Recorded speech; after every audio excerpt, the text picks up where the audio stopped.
pour le mot d'accueil.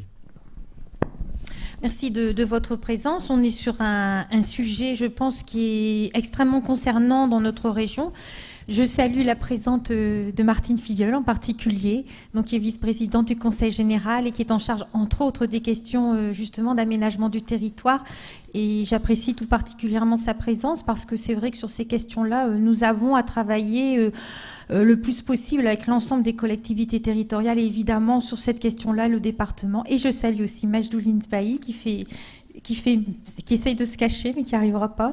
Donc vice-présidente en charge de la coopération internationale des partenariats associatifs et qui aussi travaille sur cette question de l'égalité des territoires. Alors peut-être dire d'abord que la promesse de l'égalité républicaine a souvent été destinée aux individus et aux groupes, je dirais, et notamment, je pense en France en particulier. Excusez-moi. Voilà, ça va mieux comme ça. Je sais pas ce que je mets mes lunettes.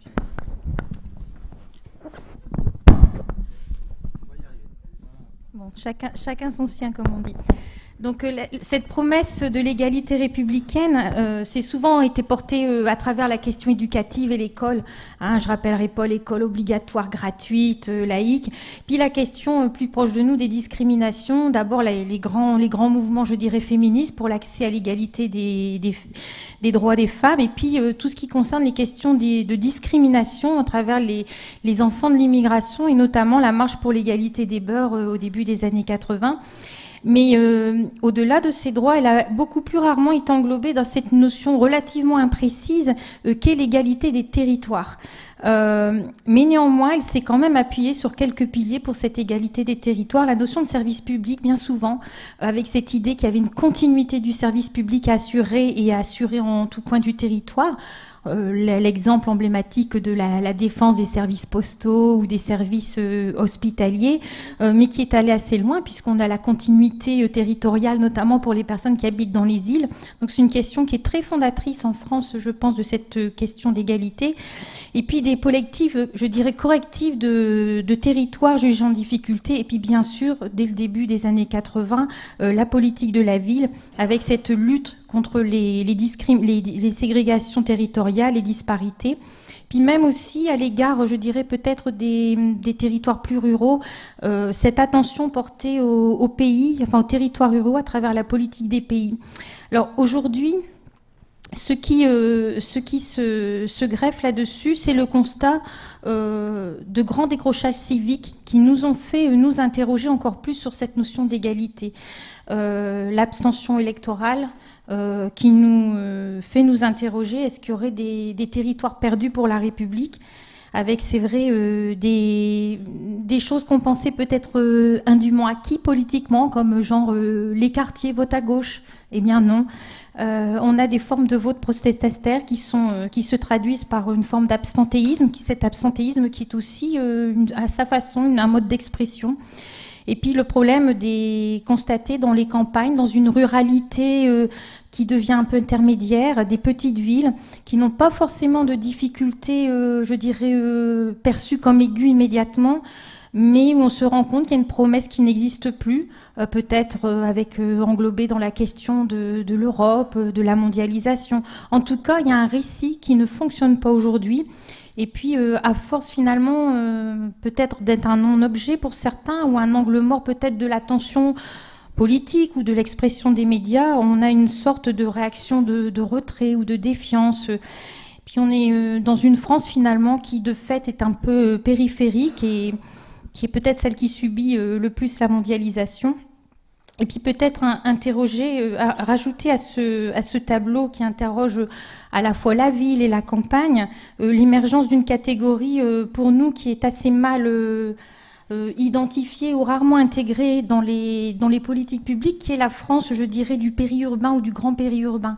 Et on a de plus en plus de personnes qui habitent dans ces zones-là, qui ne sont pas qu'une seule réserve pour le développement des villes, mais qui deviennent des lieux où il se vit, des itinéraires de vie, un lieu où l'idéal pavillonnaire a souvent représenté un attrait par rapport à une ville où on ne peut pas l'exercer parce que les coûts sont difficiles. Et finalement, ces ménages sont ceux que l'on voit, en tout cas dans notre région, beaucoup concernés par ces migrations pendulaires, domicile-travail, qui sont aussi des sources de stress, de difficultés de vie.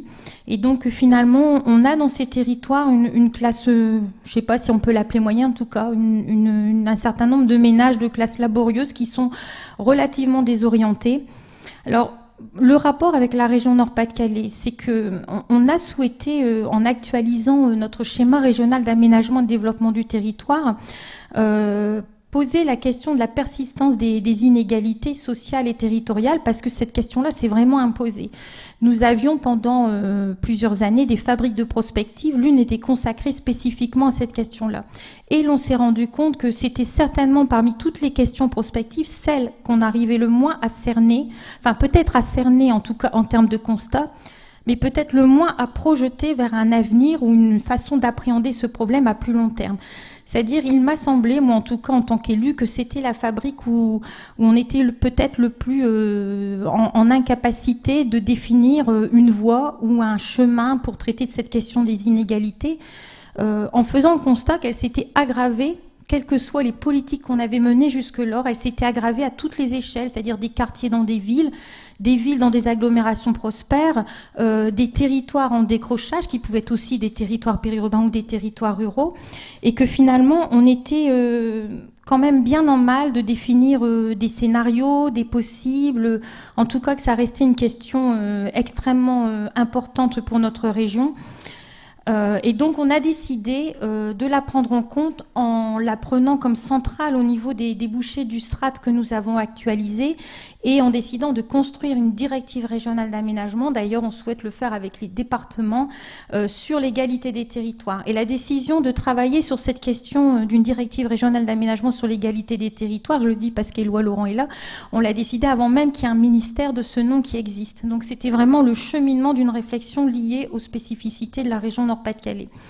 Et donc, pour cette directive régionale d'aménagement, on a 4 clés d'entrée. D'abord, nous sommes convaincus qu'un traitement différencié s'impose. Alors, bien sûr, il y a de longue date dans cette région la politique de la ville, mais c'est aussi comment on prend cette question de façon beaucoup plus globale, à travers des inégalités qui sont individuelles, mais aussi collectives, mais qui peuvent être aussi territoriales. La cohésion sociale, c'est aussi la cohésion des territoires. Et donc, en s'appuyant sur tous les travaux faits sur les indicateurs de richesse, donc un travail au long cours qui est mené en région Nord-Pas-de-Calais, je dirais depuis presque 7-8 ans aujourd'hui. Autre clé d'entrée, l'égalité d'accès de tous aux services de base, aux services publics, qui est une question fondamentale, je pense, du contrat, justement, qui nous lie avec les populations. Une question qui a souvent été peu traitée en tant que telle, qui est la prise en compte de la ruralité. La ruralité aussi en termes de mode de vie, en termes de réalité sociale, culturelle. Et puis, une question qui peut-être traverse toutes les autres, c'est la question de la capacité des territoires, la capacitation, leur capacité à agir. Et ça, à travers 2 dimensions. Comment les populations peuvent être acteurs d'un certain nombre de choix, de devenir, de dynamique, et comment ces territoires peuvent porter des projets. Et nous souhaitons interroger à travers ça toute la question de l'ingénierie des territoires, à travers les agences d'urbanisme, les agences de développement, les capacités en ingénierie des grandes collectivités. Et donc, cette capacité-là est très dépendante de la possibilité pour ces territoires d'être partie prenante d'un avenir qu'elles choisissent. Voilà. C'était un peu long, mais ça me semblait important pour vous tous de vous dire que nous travaillons sur ce chantier, et Majdoline en est, elle, je dirais, dans les dimensions très opérationnelles, puisqu'elle porte des contrats urbains de développement social durable des territoires, qui sont une des premières traductions de cette opérationnalisation de réflexion sur la directive régionale d'aménagement. Mais voilà, c'était important pour que vous ayez le cadre et que vous compreniez pourquoi nous sommes extrêmement contents d'avoir parmi nous Éloi Laurent, puisqu'Éloi Laurent, mais il va être présenté, a pu poser au plan national cette question à travers énormément de facettes et de dimensions différentes. Et donc, il est arrivé, je dirais, pour nous vraiment à point nommé pour éclairer une réflexion régionale avec un regard beaucoup plus ample et qui nous permet aussi de nous situer dans un ensemble national. Voilà, en tout cas, merci de votre présence, parce qu'on compte sur vous pour après, parce qu'il va falloir la construire, cette égalité des territoires. Merci Myriam Co. quelques mots avant de passer la parole à Éloi Laurent, simplement pour rappeler qu'on a eu plusieurs de nos rencontres du nouveau siècle qui étaient avec un angle d'attaque proche de la vision ou des trajectoires des territoires. On en avait une relativement récente avec Jean-Christophe Victor, hein, qui nous avait dressé un panorama des enjeux géopolitiques mondiaux et régionaux, et qui nous avait également fait découvrir des modes de représentation cartographique qui aident à, je dirais, comprendre ce qui se passe. Et tout à l'heure, on verra une petite vidéo que nous propose Éloi, qui permet aussi de bien se rendre compte de ce que peut représenter la question des territoires et de leur égalité. Et puis on avait aussi plus récemment accueilli Laurent Davzy à l'occasion de la sortie de son dernier ouvrage, La crise qui vient, et qui nous avait dit, et finalement avec la raréfaction des ressources financières, l'assèchement des budgets publics des collectivités territoriales, renchéri par la hausse du coût de l'énergie, il nous a prédit donc cette crise avec toute une série de conséquences plus ou moins importantes en fonction des types de territoires. Il avait parlé d'ébranlement des territoires suburbains quand on l'avait reçu. Éloi Laurent, lui, est économiste à l'OFCE. Il enseigne à Sciences Po Paris et à l'université de Stanford. Parmi de nombreux ouvrages qu'il a pu écrire ou auxquels il a pu collaborer, je vous en ai fait une petite sélection. Je vous recommande fortement cet ouvrage publié en 2011. Social écologie, c'est à la fois un programme, mais c'est aussi beaucoup de réflexions et beaucoup de pistes d'action sur cette question aussi de la gouvernabilité, de la question de l'égalité des territoires et de la social écologie territoriale. Et puis Myriam Co y faisait allusion. Je vais le prendre, mais je pense qu'il faudrait presque le prendre avec deux mains, tellement cet ouvrage est imposant et lourd. C'est le fameux rapport que Éloi Laurent a piloté pour le compte de Cécile Duflot, qui était à l'époque ministre de l'égalité des territoires, entre autres, mais de l'égalité des territoires.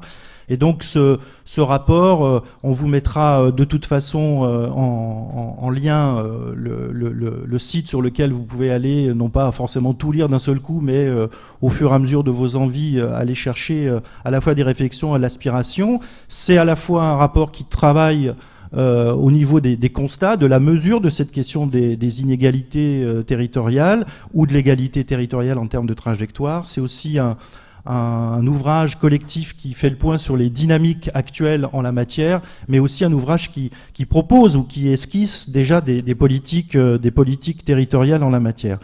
Le 14 mai prochain, Éloi Laurent publiera aux éditions des Liens qui libèrent un ouvrage dont personnellement je trouve le titre tout à fait engageant, Le bel avenir de l'État-providence, où il engage une réflexion sur l'hybridation finalement de ce que nous savons aujourd'hui de l'État-providence, à la fois sa force et ses faiblesses, et comment on peut hybrider cette vision de l'État-providence avec ce qu'il définit comme un État social écologique.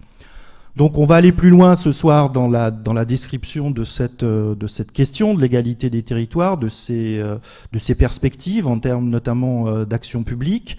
Nous allons tenter de répondre à différentes questions en approchant l'actualité mondiale et territoriale, plus locale, de cette question de l'égalité des territoires, voir s'il est réaliste de vouloir construire cette trajectoire vers l'égalité. Est-ce qu'on en a à la fois les éléments d'imaginaire, les bons outils institutionnels et les bonnes politiques publiques? Avant de passer immédiatement la parole à Éloi Laurent, je voulais simplement vous dire que pour la première fois, on a attendu 41 rencontres du nouveau siècle pour essayer de mettre en place un système qui permet, via le streaming, de donner la capacité à des gens qui n'ont pas le moyen ou les mobilités suffisantes pour venir à Lille assister à cette conférence, donc d'assister à cette conférence. Et pour ceux qui sont des habitués à Twitter, le hashtag, le mot dièse de la soirée, si vous voulez relayer un certain nombre de propos, d'éléments de débat, c'est hashtag égalité des territoires. Voilà. Je passe maintenant la parole à Éloi Laurent, tout en vous rappelant avant que Myriam Co en parlait, elle parlait des débuts du féminisme, que nous avions accueilli aussi lors de nos rencontres du Nouveau Siècle Caroline Deyer, et que l'ouvrage qui vient d'être publié à l'occasion du 8 mars, est à votre disposition. Il s'appelle « Sous les pavés, le genre ». Et peut-être que sous les pavés, on a aussi l'égalité des territoires, Éloi. Voilà, je passe la parole à Éloi. Il faut l'espérer. Merci beaucoup pour cette invitation. Merci beaucoup Pierre-Jean. Merci Madame la vice-présidente pour cette invitation et cette introduction. Donc effectivement, vous l'aurez compris, la raison principale de ma présence, c'est que on m'a confié la lourde tâche l'année dernière donc de remettre un rapport au fond pour repenser l'idée d'aménagement du territoire à l'occasion du 50e anniversaire de la DATAR. C'était le 50e anniversaire de la DATAR en février 2013, et donc Cécile Duflot, qui était donc effectivement à l'époque ministre de l'égalité des territoires et du logement, mais d'abord ministre de l'égalité des territoires, a donc proposé d'engager une vraie réflexion sur, au fond, l'actualisation de cette idée d'aménagement du territoire qui est vieille de 50 ans en France, et donc on a travaillé assez vite avec Pierre-Jean, avec beaucoup d'autres, puisqu'il y a 60 contributeurs dans le rapport, pour essayer de renouveler un petit peu cette perspective-là. On a travaillé d'octobre à février et on a effectivement réussi à sortir le rapport en temps utile, donc il y a à peu près un an. Bon. Alors, ce que je vais faire là ce soir, c'est... Oui, ça marche, c'est super.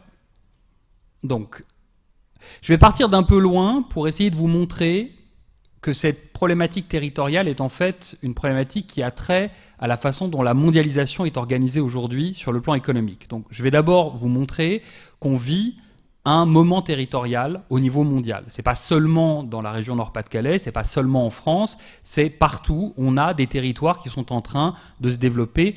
Et pour le dire rapidement, l'État-nation n'est plus le seul territoire de la mondialisation. On va voir la force de ces inégalités territoriales qu'on peut appeler des inégalités de seconde nature et qui justifient qu'on s'intéresse à cette question de l'égalité des territoires parce que justement on a des inégalités territoriales extrêmement fortes. Ensuite, je vais me centrer sur la France, passer en revue rapidement les dynamiques territoriales françaises et les inégalités territoriales françaises et leurs caractéristiques. Ensuite, je vais vous parler un petit peu des narratifs territoriaux français. Donc, je parlerai de Charybde, des Scylla, a priori, c'est pas très bon. Donc, de la façon dont aujourd'hui on a tendance à osciller entre deux pôles qui, à mon avis, sont deux impasses quand on parle de la question des territoires en France. Comment précisément le rapport et cette notion d'égalité des territoires a tenté de proposer une troisième voie pour dépasser ces deux discours-là. Et enfin, je me concentrerai un petit peu plus sur mes travaux et notamment donc ce que j'ai appelé, enfin ce que j'appelle dans le livre qui va sortir bientôt, la social écologie territoriale, la façon dont on peut au niveau territorial réconcilier les problématiques sociales et les défis environnementaux. Et enfin, je parlerai de l'actualité, parce que actualité il y a, actualité même tout à fait fracassante dans le discours de politique générale du nouveau Premier ministre, puisque à la surprise générale, le morceau de choix, c'était la réforme territoriale, ce que personne n'avait vu venir. Et donc, évidemment, ça pose beaucoup de questions, même si on en est au stade des intentions, il faut quand même, je crois, l'évoquer, on peut difficilement faire autrement. Alors, d'abord, je crois qu'il faut partir de la mondialisation actuelle et de comprendre qu'elle est le lieu d'un paradoxe. Le paradoxe de notre mondialisation, c'est que d'un côté, on répète partout que la mondialisation, c'est la mort de la distance. On le voit encore ce soir, Pierre-Jean le disait, il y a des gens qui peuvent, au fond, l'égalité des territoires entre ici et les gens qui sont chez eux par rapport à la conférence. Si le critère d'égalité, c'est pouvoir assister à la conférence, les nouvelles technologies permettent d'abolir la distance. Donc on peut avoir le même service dans deux lieux différents. Et donc, on répète partout que la mondialisation, c'est la mort de la distance. Parce que baisse des coûts de transport, baisse des coûts de l'énergie, nouvelles technologies, et donc, finalement, fin de la géographie. C'est pas la fin de l'histoire, c'est la fin de la géographie. Et dans le même temps, on observe exactement le contraire, c'est-à-dire on observe ce qu'on pourrait appeler le règne de l'espace ou le triomphe de la proximité, c'est-à-dire que quand vous regardez une carte du monde aujourd'hui, la répartition des activités économiques est absolument pas homogène, elle se fait de façon parfaitement inégalitaire avec une hyper-agglomération des activités économiques. D'accord ? Donc on a un paradoxe qui est d'un côté on est censé avoir la mort de la distance et en fait on a le règne de l'espace. Et je crois qu'il faut partir de là pour comprendre cette importance des territoires et des inégalités territoriales. Alors, il y a essentiellement trois mouvements, trois dynamiques qui expliquent ça. Le premier, c'est l'urbanisation. Depuis 2007, date très importante, on a, pour la première fois, plus de gens qui habitent dans les villes que de gens qui habitent en dehors. Donc on est dans une urbanisation et on vit un moment urbain qu'on peut dater de façon assez précise quand on regarde les populations, les données des Nations Unies sur les populations urbaines et les populations rurales. On a des espaces urbains qui concentrent plus de 50% de la population mondiale, ce qui est considérable, mais qui n'occupent que 4% de la surface de la planète. Donc on a une hyper-concentration humaine dans des espaces qui sont en fait très réduits et qui, évidemment, proposent toutes sortes de bénéfices. C'est donc le deuxième mouvement, c'est l'agglomération. C'est pas seulement l'urbanisation, mais l'agglomération. On a une très forte concentration de la richesse économique, de l'emploi, de la population dans les zones métropolitaines. Donc cette agglomération, c'est ce qu'on appelle la métropolisation, et ça prend la forme de ces zones métropolitaines qu'on connaît aujourd'hui, l'Île-de-France, Londres, New York, etc. Et du coup, la mondialisation, elle se présente sous une forme très intéressante. Si je puis dire, la modernité du XXIe siècle, c'est le Moyen-Âge. C'est-à-dire que c'est les cités-États. On est en train de vivre une espèce de règne des cités-États et de retour des cités-États. C'est particulièrement frappant quand on regarde le Royaume-Uni. Le Royaume-Uni, c'est même pas que c'est une cité-État, c'est que c'est un pays-ville. C'est-à-dire que vous enlevez Londres du Royaume-Uni, il n'y a plus de Royaume-Uni. En termes économiques, en termes de puissance. Donc on a ce mouvement de métropolisation qui est poussé à l'extrême au Royaume-Uni, mais qui en fait est partout présent dans le monde développé. Et donc, on a à la fois une prolifération des États-nations au XXe siècle et en même temps une fragmentation interne de ces États-nations par des territoires qui ne sont plus simplement le territoire national. Donc il y a un double mouvement d'intégration économique et de fragmentation politique. Voilà le décor des territoires aujourd'hui, en France comme ailleurs. Alors je voudrais, pour l'illustrer, vous montrer une petite vidéo qui a été réalisée par la NASA pour vous montrer à quoi ressemble la Terre aujourd'hui sur le plan économique. Je crois que c'est la meilleure vision de la mondialisation qu'on peut avoir. Donc ça s'appelle la Terre de nuit, et la NASA a rassemblé des images satellites. Donc ça, c'est la Terre de jour. La Terre de jour, on voit la Terre, les océans, les mers, les montagnes, etc.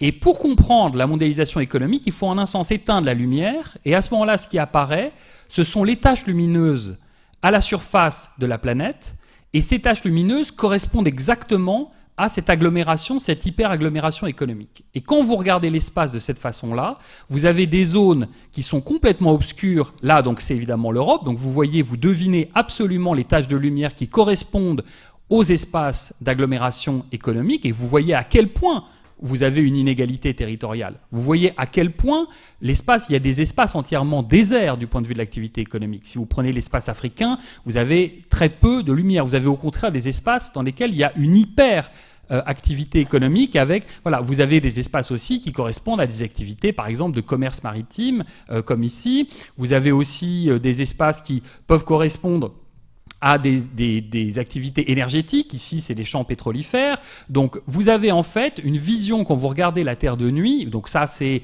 l'Inde aujourd'hui, avec la différence entre des zones complètement désertiques, qui sont des zones encore naturelles, et des zones qui sont massivement occupées par les humains.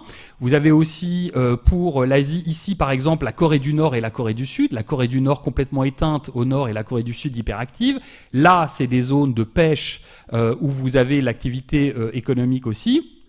Et puis, vous avez aussi des activités humaines, comme par exemple les incendies en Australie, qu'on voit sur cette carte. Donc, c'est en fait une carte absolument fascinante et passionnante. Et ça, par exemple, ce sont les États-Unis aujourd'hui. Et ce que vous voyez, c'est qu'il y a une moitié du pays où vous avez une hyper-agglomération économique et l'autre moitié du pays où il y a à peu près rien jusqu'à la Californie.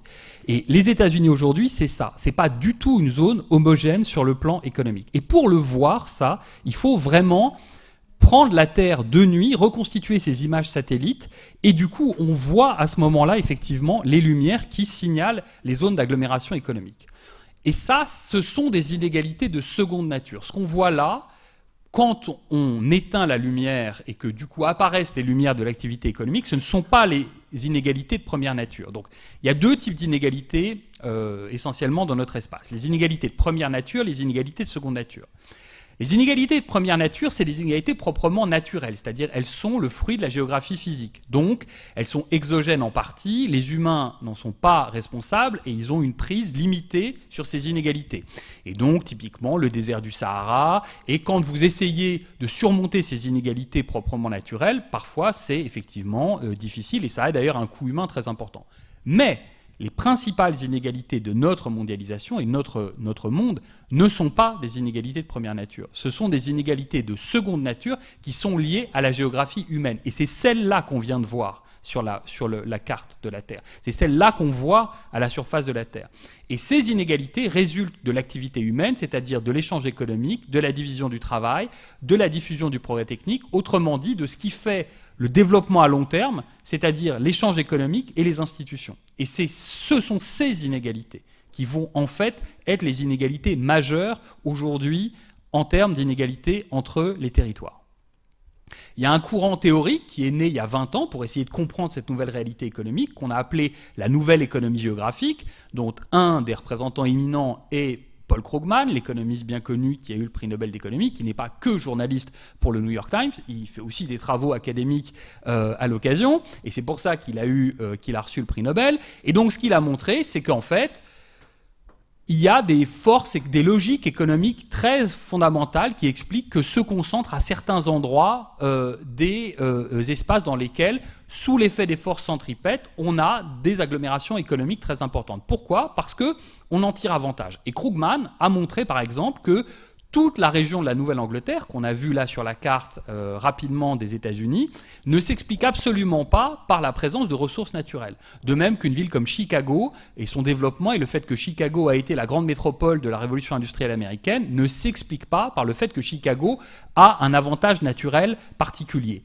L'avantage de Chicago, c'est la ville de Chicago, c'est-à-dire le fait qu'il y a là concentré des talents, des activités, de la matière grise, et donc que finalement, c'est ce qui explique cette agglomération et la logique économique de ces inégalités spatiales, c'est qu'il y a un intérêt à se concentrer dans certaines régions du point de vue de la production, et notamment de ce qu'on va appeler les externalités positives, c'est-à-dire le fait que les entreprises présentes dans un seul et même endroit, formant un cluster économique, vont réussir à échanger entre elles de l'innovation, du progrès technique, de la force de travail, des capacités humaines, et du coup, elles vont avoir un intérêt à être proches les unes des autres. De même que les humains ont intérêt à être proches les uns des autres dans les espaces urbains. Parce que dans les espaces urbains, on trouve toutes sortes d'avantages à la fois économiques et non économiques. On a beaucoup insisté sur les avantages économiques des espaces urbains, l'emploi, etc. Aujourd'hui, il y a toute une recherche sur les avantages immatériels des espaces urbains, donc par exemple la culture, la confiance, et donc tout ce qu'on appelle les avantages non économiques. Mais en tout cas, ce qui est sûr, c'est qu'on les trouve en effet en étant proches les uns les autres dans les espaces urbains. Et il y a plein d'exemples de ces logiques d'agglomération. Donc Chicago, j'en parlais, la fameuse Silicon Valley, qui ne s'explique absolument pas par la présence d'une ressource naturelle qui serait le silicium, ça s'explique par la présence d'une ressource humaine qui s'appelle la matière grise, et donc c'est pour ça qu'il y a effectivement la Silicon Valley. Hollywood, pour d'autres raisons, il y a un petit facteur climatique à Hollywood, mais finalement beaucoup moins important que le fait que les meilleurs scénaristes, etc., tout le monde habite là, les acteurs, les producteurs, donc c'est très facile de faire un film parce que tout est à portée de main, si je puis dire. Et puis, les grandes villes américaines universitaires, Cambridge dans le Massachusetts, où vous avez à la fois Harvard et le MIT, mais aussi en France, Toulouse. Enfin, on peut imaginer le plateau de Saclay, plein d'exemples de clusters d'innovation. Donc, voilà pour ce qui est des logiques économiques. J'y reviendrai, c'est très important de les comprendre parce que quand on veut faire l'égalité des territoires, c'est contre ça qu'on doit lutter. Et c'est quand même pas rien. Bon. En France, comme dans le reste du monde, on a cette même logique qui est que la France de jour vous permet de voir les inégalités de première nature, les fleuves, les montagnes, etc., les façades maritimes, et c'est la France de nuit qui vous permet de voir véritablement les logiques d'agglomération économique.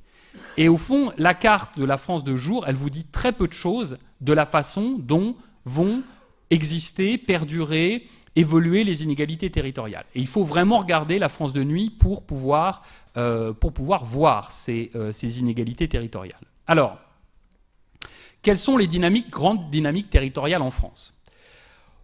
deux tendances lourdes qui sans doute vont de soi pour vous, mais je vous assure que ce n'est pas forcément le cas quand on en parle à, par exemple, certains parlementaires. La France est à 80% urbaine, donc ce sera 90% dans 10 ans. C'est une réalité. Donc il y a une vraie continuité urbaine en France aujourd'hui du point de vue des espaces urbains. Donc il faut sans doute des politiques qui permettent de penser les continuités et les discontinuités de cet espace urbain français, qui est une vraie nouveauté. Et ce phénomène s'accélère depuis 20 ans. Et l'autre grande tendance, c'est que l'espace urbain progresse 2 fois plus vite que la population. Autrement dit, que les villes françaises non seulement contiennent de plus en plus de monde, mais qu'elles s'étendent en espace. D'accord ? Donc quand vous regardez sur les graphiques, vous voyez que le contraste entre population rurale, population urbaine en France était beaucoup moins fort en 1950 qu'il ne l'est aujourd'hui, et qu'il y a eu vraiment un croisement de courbes et ensuite un véritable écart entre les populations urbaines et les populations rurales. Donc c'est vraiment une nouveauté et c'est pas depuis si longtemps que ça en France et il faut en prendre la mesure. Et puis l'autre réalité, c'est l'écart entre d'un côté l'évolution de la population et de l'autre la superficie des territoires et le fait que les villes ont tendance à s'étendre en termes d'espace. Donc voilà rapidement pour ce qui est des dynamiques territoriales françaises. Comment, par rapport à la fois à ce que je disais sur ce moment territorial mondial et ces deux réalités urbaines à la fois, enfin ces deux réalités territoriales françaises, comment est-ce qu'on a pensé sur le plan narratif, quels ont été les deux grands récits qui se sont développés depuis 10 ans en France pour essayer de rendre compte de ces nouvelles réalités? Le premier récit, c'est ce que j'appellerais la métropolisation miraculeuse. Donc l'idée de la métropolisation miraculeuse, donc Charybde, c'est que l'agglomération est toujours efficace. D'ailleurs, elle est aussi toujours juste, et que si on a des problèmes d'inégalité entre les territoires, la solution est très simple, il faut faire bouger les gens. Donc la mobilité va être la baguette magique qui va permettre de résoudre tous les problèmes d'inégalité entre les territoires. Et donc, c'est une baguette magique contre les espaces morts. J'utilise l'expression espace mort, qui est une expression extrêmement forte, au sens de où l'entendent les gens qui tiennent ce discours, qui est qu'il y a des espaces poids morts, au fond, et que l'idée, c'est que les habitants ont qu'à simplement bouger, et comme ça, voter avec leurs pieds, et ça résoudra miraculeusement le problème des inégalités économiques et autres entre les territoires en France. Et le deuxième discours, qui est plus récent et beaucoup plus pernicieux et beaucoup plus dangereux, c'est ce que j'appellerais le discours de la périurbanisation ethnique, donc SILA, et qui nous dit depuis 6-7 ans que la France a développé finalement une fracture territoriale ethnique dans laquelle ce qui compte, c'est plus seulement de considérer que les banlieues métissées sont à la périphérie, mais que se trouvent à la périphérie les territoires périurbains qui sont essentiellement blancs et d'ailleurs xénophobes, ce qui explique le vote Front National. Et donc c'est en priorité là-dessus qu'il faut se concentrer. Il faut avoir une lecture, disons-le, anti-républicaine de la question territoriale en France en développant une approche ethnique de la question des territoires. Donc voilà deux narratifs qu'on développe. D'un côté, la métropolisation miraculeuse, qui est un discours qui s'apparente beaucoup au discours néolibéral, et de l'autre, la périurbanisation ethnique, qui est un discours qui s'apparente beaucoup au discours néopopuliste. Et d'ailleurs, ces deux discours se retrouvent pas mal aujourd'hui sur le spectre politique français, malheureusement. Et on est un petit peu coincé entre Charybde et Scylla sur la question des territoires, comme sur d'autres questions en France. Par rapport à ça, tout ça a été connu, enfin en tout cas je l'ai compris relativement vite quand on m'a confié cette mission. Et donc, la question qu'on peut se poser, et la question que je me suis posée en discutant notamment avec les économistes qui ont voulu participer au rapport, c'est, d'accord, mais si ces logiques économiques sont tellement puissantes, pourquoi aller contre ? Quelle est la légitimité d'essayer d'aller contre des logiques qui sont aussi puissantes ? Et notamment, les inégalités de seconde nature en France, elles sont extrêmement fortes, elles déterminent l'espace français. Elles résultent de choix individuels de production, de consommation. Personne force les gens à se rassembler dans les villes, personne force les gens, les entreprises à vouloir se mettre ensemble, c'est des logiques volontaires. Donc, au nom de quoi vouloir les contrarier ? Pourquoi aller contre ça ? Par exemple, les choix de résidence en France se font sous l'effet d'un arbitrage qui est tout à fait simple entre les coûts de transport et les coûts de logement. Plus vous vous éloignez du centre urbain, moins les coûts de logement vont être important, plus la surface disponible va être grande, et en même temps, plus les coûts de transport vont augmenter. Et donc, vous allez déterminer votre localisation préférentielle en faisant un arbitrage entre des coûts de transport et des coûts de logement. Vous allez dire, je veux habiter là parce que ça correspond à ce que j'entends payer en termes de logement, ce que je veux en termes de surface, et ce que je peux payer en termes de transport, et ce que je veux faire comme temps de déplacement, par exemple. D'accord ? Donc ça, c'est un choix individuel, ou sont des choix individuels. Et ces choix ont une certaine forme de rationalité économique. Donc, est-ce que vous avez vraiment de la légitimité à vouloir aménager le territoire en allant contre ces choix individuels ? La première réponse à ça, donc ma réponse fondamentale dans l'introduction du rapport, c'est oui. Ça tombe bien puisque c'est le ministre de l'égalité des territoires qui m'a demandé le rapport, donc si je lui avais dit qu'il n'y avait aucune légitimité à vouloir faire une politique d'égalité des territoires, ça aurait peut-être été un peu problématique. Mais plaisanterie à part, j'étais moi-même assez sceptique sur le concept d'égalité des territoires quand j'ai commencé à travailler, et en fait j'ai été complètement convaincu, et notamment convaincu dans mes échanges avec des gens qui me disaient que l'égalité des territoires n'avait aucun sens. Et plus ils ont essayé de me démontrer que ça n'avait aucun sens parce qu'on allait contre des logiques économiques qui étaient implacables, et plus j'ai été convaincu en fait de la rationalité et de la légitimité même économique de l'égalité des territoires. D'abord, cette idée qu'il n'y a pas besoin d'égalité des territoires ou d'aménagement des territoires parce que la mobilité va tout régler et qu'il suffit que les gens se déplacent, au nom du fait que les gens sont libres de se déplacer, c'est une idée profondément simpliste dans le cas de la France. Petit 1, la mobilité résidentielle en France est faible.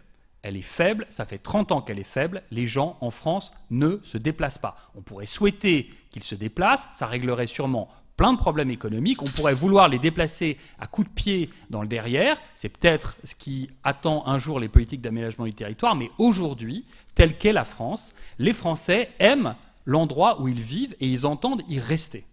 Donc, ça donne encore plus de légitimité à l'idée de l'égalité des territoires. Parce que les gens, justement, ne se déplacent pas, il faut donc qu'ils puissent, là où ils sont, avoir accès à un certain nombre de choses. Et donc, c'est bel et bien une mission de l'État de considérer qu'on doit avoir accès à un certain nombre de choses là où on est, puisque précisément, les gens ne se déplacent pas. Mais surtout, ça veut dire une chose, qui est que si vous comptez sur la mobilité résidentielle pour tout résoudre en France, vous pouvez attendre encore très longtemps. Ça ne va pas se passer. Donc non seulement ce n'est pas une bonne solution du point de vue normatif, mais du simple point de vue des politiques publiques, ça ne tient pas la route parce qu'on sait depuis 30 ans que les Français se déplacent très peu, et notamment beaucoup moins que les Américains. Donc il y a bien une question de la non-mobilité française, et on ne peut pas dire que ça va être la baguette magique qui va régler la question et qui va se substituer à la logique d'aménagement du territoire. Petit 1. Petit 2, il y a une mobilité française. Et cette mobilité-là, ce n'est pas du tout une solution, c'est un problème. La mobilité française, c'est la mobilité pendulaire. Et celle-là, elle est considérable, la mobilité pendulaire. La mobilité pendulaire découle des dynamiques territoriales françaises que j'évoquais, c'est-à-dire du fait qu'il y a un centre et une périphérie. Et que les gens, effectivement, qui vivent à la périphérie viennent travailler au centre, et ça fait une mobilité pendulaire absolument considérable, qui a un coût social énorme, puisque c'est un coût social à la fois pour les individus eux-mêmes, on pourrait dire que l'espace dévore le temps, c'est-à-dire que leur localisation spatiale font que leur vie va être en partie dévorée par leur localisation spatiale, et ça a un coût écologique absolument considérable, et ça a un coût social aussi considérable. Donc cette mobilité française n'est pas du tout une solution, c'est un problème. C'est la mobilité pendulaire. Ensuite, c'est très bien de vouloir raisonner au niveau des choix individuels. Moi, je suis un économiste, donc je réponds d'abord en tant qu'économiste. On peut très bien avoir une vision économique de la question territoriale et considérer que raisonner au niveau individuel, c'est totalement insuffisant. L'économie n'a jamais dit que ce qui comptait, c'était la microéconomie. L'économie dit il y a quelque chose comme la macroéconomie. Il y a quelque chose comme l'empilement de tous les choix individuels qui font ou pas une solution qui est viable socialement. Ça s'appelle le coût social. Et donc, au niveau individuel, vous pouvez avoir une certaine rationalité à faire des choix de production, de localisation, enfin de logement, etc. Il n'empêche qu'au niveau social, ça peut être totalement contre-productif et inefficace. Donc je dirais que ces inégalités territoriales françaises, on va le voir dans un instant, elles sont injustes, mais pour une bonne part d'entre elles, elles sont inefficaces. Et il y a plein d'inégalités aujourd'hui qui ne sont pas seulement injustes, qui sont aussi inefficaces. Et elles sont notamment inefficaces sur la question de la pollution. S'il n'y avait que cette question-là à retenir, et si on regardait les épisodes de pollution urbaine qu'on vient de traverser en France, on comprendrait que c'est totalement inefficace. D'avoir une ville comme Paris dans laquelle on est obligé d'enlever la moitié de la circulation pour que les habitants puissent respirer, si vous pensez que c'est efficace du point de vue de l'aménagement du territoire, je veux dire, non, ça n'est pas efficace. Et quand on perd de l'espérance de vie, qui se compte en années d'espérance de vie perdue, du fait d'exposition aux particules fines dans les espaces urbains français qui ne respectent absolument pas les normes de l'OMS, parce qu'on a fait des choix désastreux en termes de dieselisation de notre parc automobile sur des motifs fiscaux, et qu'on a un espace qui est aménagé avec un système fiscal qui favorise le diesel, eh ben, ça fait un problème économique. Quand on perd de l'espérance de vie, c'est un problème économique, ce n'est pas seulement un problème de justice. Par ailleurs, il y a aussi des problèmes de ségrégation sociale. Si tout le monde se localise là où il veut être au niveau individuel, et si tout le monde se met au même endroit, bah, les gens se ressemblent. Et ça veut dire que les gens s'excluent les uns les autres. Et quand on a des espaces entièrement ségrégés parce qu'on a des individus qui individuellement ont fait des choix qui au niveau social ont un coût absolument désastreux, ça finit par avoir un coût démocratique. Quand on vit dans des sociétés dans lesquelles les gens ne se voient plus et ne se côtoient plus, généralement, ça finit par donner politiquement des catastrophes. Donc là aussi, ce n'est pas du tout efficace du point de vue de la bonne gouvernance. Donc, du strict point de vue économique, déjà, ça me pose un énorme problème en tant qu'économiste. Ensuite, en tant qu'économiste, la répartition de ce coût social, du coût social de ce mauvais aménagement du territoire, elle n'est pas du tout égale. Il y a des inégalités très très fortes dans l'exposition aux particules fines. Je vais vous montrer un exemple sur la ville de Lille. Vous verrez qu'on n'est pas exposé de manière équitable à Lille à un certain nombre de pollutions. Donc ça veut dire que ces problèmes-là de ségrégation, de pollution, etc., sont répartis de manière inégale dans la population. Les populations vulnérables en souffrent beaucoup plus que les populations résilientes. Donc, nouveau problème.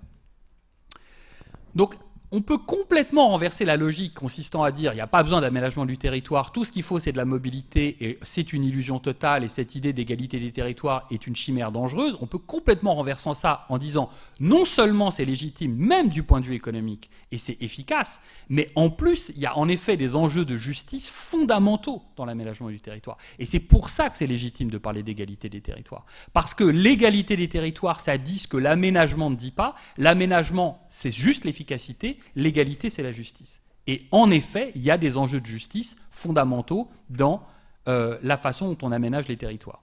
Ça va au niveau du temps ? Combien il me reste de temps, dis-moi ? Bon, ça va, donc je suis... ok, parfait. Alors, donc, venons-en au cœur de la question.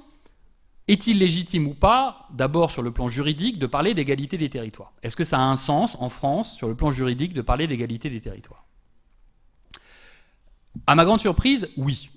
Il y a un fondement constitutionnel, pas seulement juridique, mais constitutionnel, c'est-à-dire que dans la Constitution de 1958, amendée en 2002, on reconnaît l'égalité des collectivités territoriales. Donc, si la question est, est-ce que vous pouvez vous appuyer sur un fondement solide pour promouvoir une politique d'égalité des territoires ? La réponse est oui, sur le plan constitutionnel, c'est-à-dire l'échelon le plus élevé de la pyramide des droits en France. La pyramide des normes. Mais plus fondamentalement que ça, plus fondamentalement que la question juridique, est-ce qu'il y a un fondement éthique ? Et on en arrive à la question clé, qui a été la première question qui a été abordée avec les contributeurs du rapport, et qui, pour la plupart, m'ont dit « je ne participerai pas à ce rapport parce que l'égalité des territoires, ça n'a pas de sens. L'égalité, c'est entre les personnes, c'est pas entre les institutions. Donc, c'est pas entre les choses ou entre les institutions, c'est entre les personnes. Et donc, on n'est pas fondé à parler d'égalité des territoires. » Donc, la question, à ce moment-là, que je me suis posée, c'est comment les convaincre que derrière l'égalité des territoires, il y a l'égalité des personnes. Quelle est la bonne théorie de la justice qui va permettre de réconcilier l'égalité des territoires et l'égalité des personnes ? C'est ça, finalement, la question fondamentale de l'égalité des territoires. Quelle est la bonne théorie de la justice qui permet de comprendre que derrière l'égalité des territoires, il y a l'égalité des personnes ? Donc, moi, je raisonne en deux temps. Le premier temps, je raisonne avec Douglas North, qui est un spécialiste américain de l'histoire quantitative, et qui dit, au fond, les institutions, c'est ce qui structure l'interaction sociale à long terme entre les hommes. Il dit les institutions sont les contraintes humainement formées qui structurent les interactions sociales. Ce que ça veut dire, c'est que, au-delà des échanges économiques, au-delà de la géographie, etc., il y a une chose qui sont les institutions. C'est ça que les humains inventent depuis très longtemps maintenant pour coopérer ensemble. Comme par exemple les droits de propriété, comme par exemple la protection sociale, comme par exemple les contrats de travail. Ça, c'est les institutions. Eh bien, mon idée, c'est que les territoires sont des institutions. Les territoires, en fait, ce sont des institutions, c'est-à-dire des contraintes humainement formées qui structurent les interactions sociales. Et en tant qu'institution, le territoire va déterminer les possibilités d'existence des habitants. Il est en fait un médiateur à leur liberté individuelle. Le territoire, en tant qu'institution, a un impact, c'est lui qui va borner la liberté des habitants. Et on peut aller encore plus loin que ça.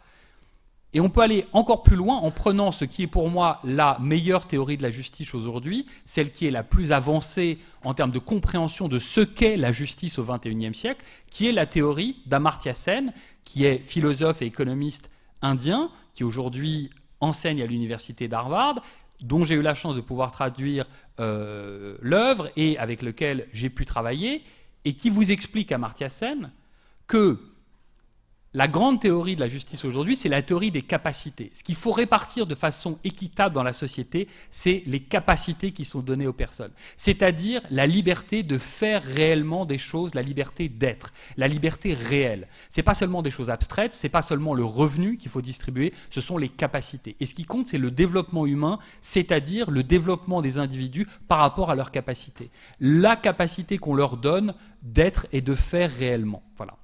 Et si vous raisonnez en termes de théorie des capacités et d'approche par les capacités de la question de la justice, il est évident que cette grande tarte à la crème qui veut opposer les lieux aux gens, people à place, dans lequel on dit que c'est soit l'égalité entre les lieux, soit l'égalité entre les personnes, mais qu'on ne peut pas avoir les deux en même temps, eh bien si, il faut avoir les deux en même temps parce que les lieux déterminent une part essentielle du bien-être et des capacités des gens. Et c'est pour cette raison fondamentale que l'égalité des territoires a un sens. L'égalité des territoires, ce n'est pas seulement l'égalité entre les territoires, c'est l'égalité ou l'inégalité par les territoires. C'est le fait que les territoires peuvent être des vecteurs, des accélérateurs des capacités des individus qui les habitent, ou au contraire des freins, des obstacles, des diviseurs des capacités des individus qui les habitent. Et c'est fondamental parce que l'espace va durablement compter pour les personnes. Autrement dit, la géographie peut cristalliser l'histoire de quelqu'un. Et quand vous habitez un territoire dans lequel il n'y a pas de capacité de transport et vous ne pouvez pas aller chercher les emplois parce que les transports sont extrêmement difficiles pour vous, eh bien, il vous manque cette capacité-là. Et vous pouvez ensuite faire tous les discours du monde sur la mobilité. Si vous n'avez pas donné cette capacité-là, alors il y a un défaut d'égalité. Voilà. Et en fait, c'est ça, le pilier fondamental qui permet de comprendre l'intérêt de l'égalité des territoires. Bon, donc, dans le rapport est intégralement en ligne, c'est sûr qu'il y a 500 pages, mais en même temps, j'avais beaucoup insisté auprès de la ministre pour que nous ayons un site internet sur lequel l'intégralité du rapport serait en ligne, et il a été fait et en temps et en heure, et donc tout est encore en ligne. Donc l'idée, c'est comment caractériser ces inégalités en France. D'abord, comprendre que ce sont des inégalités plurielles. Ça n'est pas seulement le PIB par habitant, comme on le dit trop souvent. Ça n'est même pas seulement le revenu par habitant qui compte. C'est les inégalités de développement humain et de capacité. Ça veut dire, au minimum, le revenu par habitant, la santé, l'éducation, au minimum ça.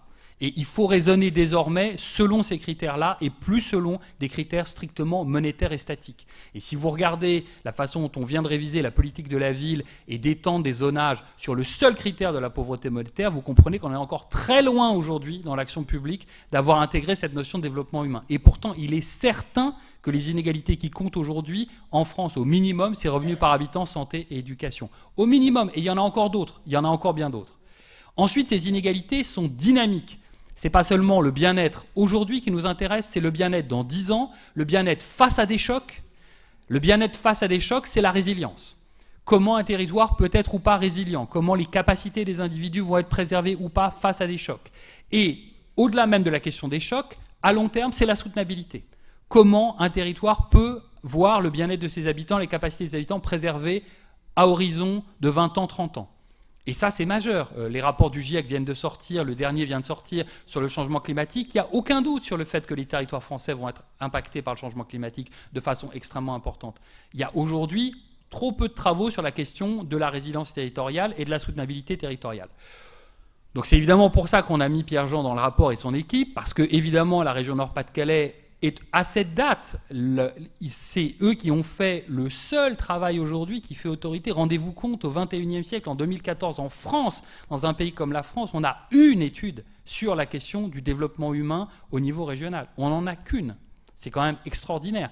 Et le fait de dire il faut un indicateur de développement humain, voire un indicateur de santé sociale, et y compris développer des réflexions sur la résilience, sur la soutenabilité, c'est à peu près fait que dans la région Nord-Pas-de-Calais. Il y a un petit peu Pays de la Loire, et c'est à peu près tout. Je veux dire, pour le reste, on n'a pas du tout des territoires qui se sont dotés de ces indicateurs, alors que c'est tout simplement, évidemment, pas seulement l'avenir, mais le présent de la question du développement territorial. Il faut aussi des nouvelles politiques publiques, et c'est par là que je vais, enfin pas tout à fait terminer, mais quasiment, mais je vais passer rapidement parce que ça c'est mes travaux, donc c'est pas ce qu'il y a de plus important. Donc la social-écologie, c'est l'idée fondamentale qu'il faut concilier approche sociale et approche écologique. J'y reviendrai si vous voulez au moment des questions. Je vous laisserai de toute façon le diaporama, mais je vais accélérer parce que je ne veux pas non plus vous assommer, et puis à un moment il va falloir que je reprenne mon souffle. Je voulais simplement insister sur le fait qu'il y a parmi les problématiques importantes sociales et écologiques la question des inégalités environnementales. Je le disais, inégalités dynamiques. Les inégalités environnementales, c'est vraiment une problématique émergente aujourd'hui en France et on a trop peu d'indicateurs, trop peu de politiques qui s'intéressent à ça.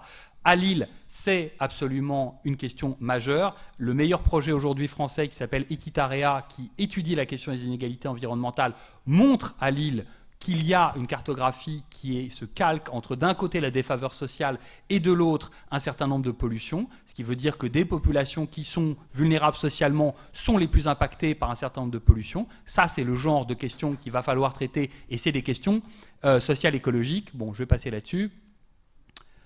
Je vais terminer avec l'actualité et ouvrir, du coup, lancer la discussion. Est-ce que nous allons, puisqu'il y a un point d'interrogation, vers l'égalité des territoires? Le rapport, il n'y avait pas de point d'interrogation. C'était vers l'égalité des territoires, au sens, voilà, comment on peut y aller. Bon. Mais là, la question se pose franchement. D'abord, on va vers l'austérité territoriale. Donc, si l'idée, c'est qu'on est passé de l'austérité nationale à l'austérité territoriale, ou qu'on va y passer, et que c'est ça, le grand tour de passe-passe, qui va permettre d'être dans les clous budgétaires européens, ça va être une catastrophe. Donc, l'austérité territoriale, elle n'aura pas moins de conséquences économiques et moins de conséquences humaines que l'austérité nationale. C'est d'autant plus regrettable que, alors qu'en France, on parle en permanence de défiance à l'égard du politique, si vous regardez le baromètre qui est sorti de mes collègues du CEVIPOF sur la confiance politique, on peut véritablement parler de confiance territoriale. Les territoires, les Français, ils sont attachés en termes de confiance politique. La défiance politique n'est pas du tout aussi forte au niveau des territoires qu'elle l'est à l'égard de l'échelon national ou à l'égard des questions européennes. Donc si on enlève des moyens là où on a encore un espace politique qui résiste du point de vue de la confiance des citoyens, on peut s'attendre à des conséquences qui vont être véritablement nocives. Mais plus fondamentalement, moi je suis très surpris par les choix qui ont été faits, ne serait-ce que dans l'organisation du gouvernement.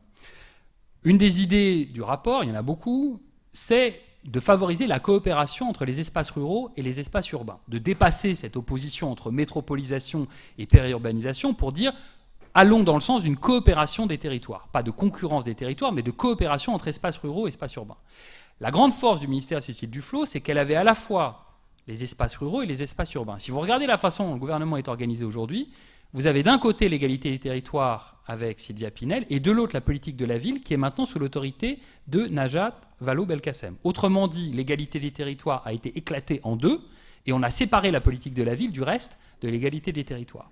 Alors certes, on a créé le commissariat général à l'égalité des territoires, qui était une des avancées institutionnelles. Il a été fait juste avant le remaniement du gouvernement. Il existe aujourd'hui et ça va être un lieu d'intégration de ces politiques au service du Premier ministre. Mais enfin, on a quand même un petit souci d'organisation gouvernementale.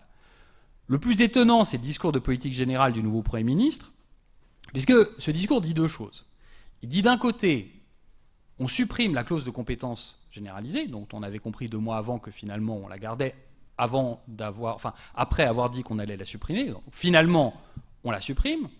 Ce qui veut donc dire qu'on va vers une spécialisation territoriale, ce qui est une bonne idée. Le rapport appelle tout à fait à ça. La région s'occupe du développement économique, le département s'occupe de la solidarité territoriale, etc. Et puis, voilà, bon, parfait. Mais si dans le même temps, on supprime les conseils départementaux, si on affaiblit fondamentalement les départements et qu'on supprime la clause de compétences généralisées. Ça veut donc dire que l'échelon territorial qui s'occupe de la question de la solidarité territoriale va disparaître. Et c'est là où on comprend qu'une réforme territoriale, ça ne doit pas être fait simplement à l'aune de l'objectif des économies budgétaires. Ce n'est pas pour ça qu'on fait une réforme territoriale. Une réforme territoriale, ça doit être fait à l'aune du bien-être et des capacités des habitants. Donc quelles sont les fonctions des différents échelons territoriaux ? Et si on les supprime, on ne va pas faire des économies miraculeuses en pensant qu'on va supprimer des fonctions et ça voudra dire moins de bien-être et de capacité pour les citoyens. C'est comme ça qu'il faut raisonner. Donc là, il y a une contradiction absolument béante dans cette idée d'un côté, on supprime la clause de compétence généralisée et dans le même temps, en tout cas, une contradiction énorme sur la question de l'égalité des territoires. Pour un gouvernement qui a dit qu'il allait créer pour la première fois dans l'histoire de la République un ministère sur cette question, il y a là, à mon avis, un problème tout à fait important. Et donc, ma conclusion, très simple, c'est qu'il est temps maintenant d'avoir une loi sur l'égalité des territoires. On a eu une loi sur l'affirmation des métropoles. On pourrait dire, si on était un petit peu... Si on exagérait le trait, on pourrait dire que c'est une loi sur l'inégalité des territoires, en un sens. Donc, on a fait la partie affirmation des métropoles. On a maintenant une austérité territoriale qui va arriver. Elle ne se fera que dans la justice, sinon ce sera tout simplement, à mon avis, impossible. Et donc, ce que n'a pas pu faire Cécile Duflot, elle s'est concentrée en fait beaucoup sur le logement et pas assez sur l'égalité des territoires. Elle voulait faire de 2014 l'année de l'égalité des territoires, est advenu ce qui est advenu au niveau politique. Ça veut donc dire une chose qui est que pour l'instant, en termes d'égalité des territoires, le bilan est très faible. Et donc, il y a là une fenêtre d'opportunité pour la nouvelle ministre, qui est de s'emparer autant sur le logement. Il y a beaucoup de choses qui, ne serait-ce que pour rentrer dans les faits, vont prendre énormément de temps. Autant la marge de manœuvre, elle est très clairement politiquement sur l'égalité des territoires. Et donc, il faut effectivement une loi qui intègre beaucoup de choses, beaucoup de propositions qui ont été faites par les 60 contributeurs du rapport. Ce n'est pas seulement moi, il y a au moins 40 propositions. Il faut les discuter. Il y a beaucoup de parlementaires qui y sont prêts. Mais je crois qu'aujourd'hui, l'horizon de l'égalité des territoires, c'est ça, une loi sur l'égalité des territoires. Voilà, j'espère que je n'ai pas été trop long. Merci beaucoup de votre attention.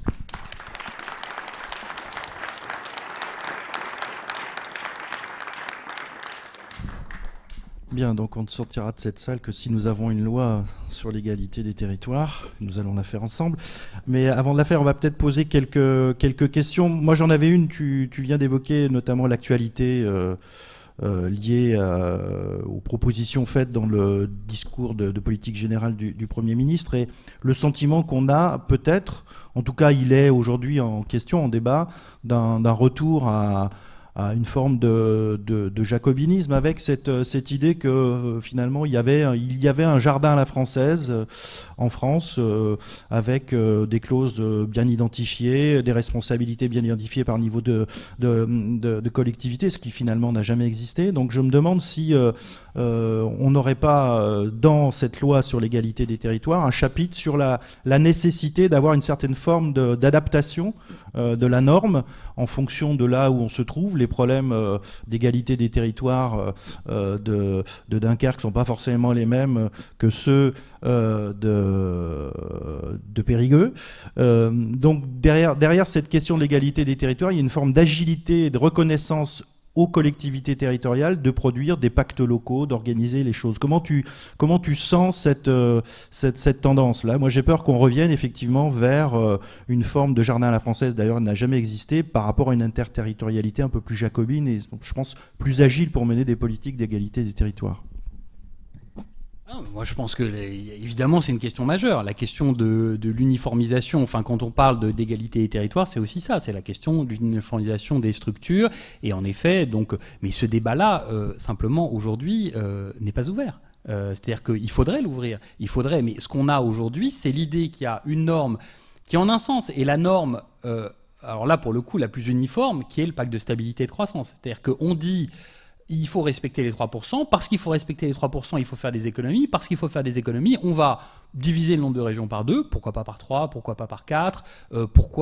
Quelle est la logique qui est derrière ça? Et on dit il faut supprimer les conseils départementaux et il faut ensuite calquer les intercommunalités sur les bassins de vie. Mais ça ressemble à quelque chose comme une idée précipitée dont on espère en fait un rendement budgétaire. Et c'est un peu comme l'impôt. oui, l'impôt a une première fonction qui est le rendement budgétaire. Et puis à part ça, il fait plein d'autres choses, l'impôt. C'est les financements des services publics, c'est l'égalité entre les citoyens. Donc il n'y a pas seulement le rendement budgétaire. Donc on ne peut pas résumer la dépense publique simplement ou la fiscalité à la question du rendement budgétaire. Et donc du point de vue de l'uniformisation institutionnelle, pour moi, c'est une norme encore plus abstraite par rapport au niveau national qui s'impose, qui est la norme européenne. C'est-à-dire qu'on contraint des territoires français à se mettre au diapason d'une norme européenne qui, par ailleurs, est absurde sur le plan économique. Enfin, ça, c'est un autre problème. Et donc, du coup, voilà, on a cette idée que, voilà, il faut défaire, y compris, mais sans aucune espèce, pour l'instant, de cohérence, de plan d'ensemble. Quelle est la vision derrière cette réforme? On annonce ça alors que personne ne l'attendait, que ça n'a pas été discuté, et que ça arrive là comme ça.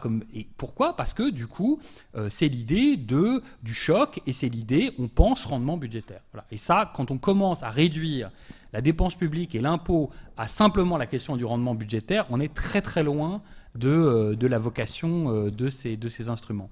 Donc moi, je suis complètement étonné par le caractère précipité et radical de ces annonces. Et donc j'espère bien que, en effet, on va avoir une réaction parlementaire et une réaction des territoires pour demander un vrai débat, une vraie réforme territoriale. Et du coup, finalement, oui, peut-être que les difficultés budgétaires, c'est le moment. Peut-être que la crise peut être une opportunité pour réfléchir à ça. Mais précisément, réfléchissons en termes de structure, d'institution, de fonction, de capacité de bien-être. Pas simplement en termes de rendement budgétaire. Très bien. Maintenant, vous avez la parole. Donc, je vais poser la première question. Donc, vous posez les suivantes. Voilà, là-bas, Philippe, merci. Vous vous présentez, comme ça, c'est clair pour Éloi, il sait à qui il a affaire. Francis d'Anvers, professeur en sciences de l'éducation à Lille 3. Merci pour votre belle conférence. Deux questions brèves. La première, dans votre problématique de l'égalité des territoires, quelle place accordez-vous à la richesse du sous-sol? Je m'explique, on est en pleine actualité sur un débat autour du gaz de schiste. Bon, ça, c'est un élément. Alors, ces richesses sont invisibles de jour et de nuit. Comment vous prenez cela en compte dans votre modèle? Deuxième question plus brève. Pour vous, me semble-t-il, dans les limites de votre exposé, vous avez présenté la France comme l'Hexagone. Or, vous savez mieux que personne que la France est aussi la deuxième puissance maritime au monde. Comment vous l'intégrez dans votre raisonnement, surtout que vous êtes conseiller de la puissance publique, et ça a un impact effectivement en termes de vision de territoire, etc. Merci. Oui, s'il n'y a pas d'autres questions immédiates, si, peut-être on va prendre 2 ou 3 questions, puis après ça te permettra de répondre peut-être de manière groupée. Pour la présentation, je vous dirais simplement... Est-ce que vous pouvez vous présenter, monsieur Simon? Oui, bien sûr, mais j'ai aucune qualification dans le Nord. J'ai simplement, d'un point de vue historique, le fait d'avoir laissé un ancêtre qui est aujourd'hui enterré à Zuidcote et qui est mort pour la France. C'est peut-être quelque chose de grand. Il venait de Bretagne, il avait 21 ans et il n'est jamais rentré pour voir cette belle Bretagne.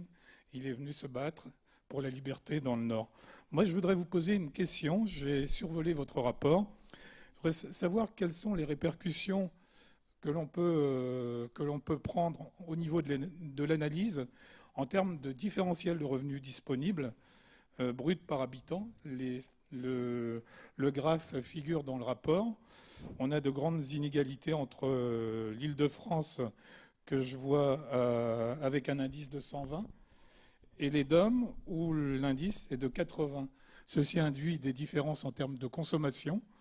Prenons par exemple quelqu'un qui vient du sud de la France, avec un niveau de rémunération, et qui arrive dans le nord, où effectivement il y a des différentiels en termes de géographie, où les coûts de chauffage sont plus conséquents.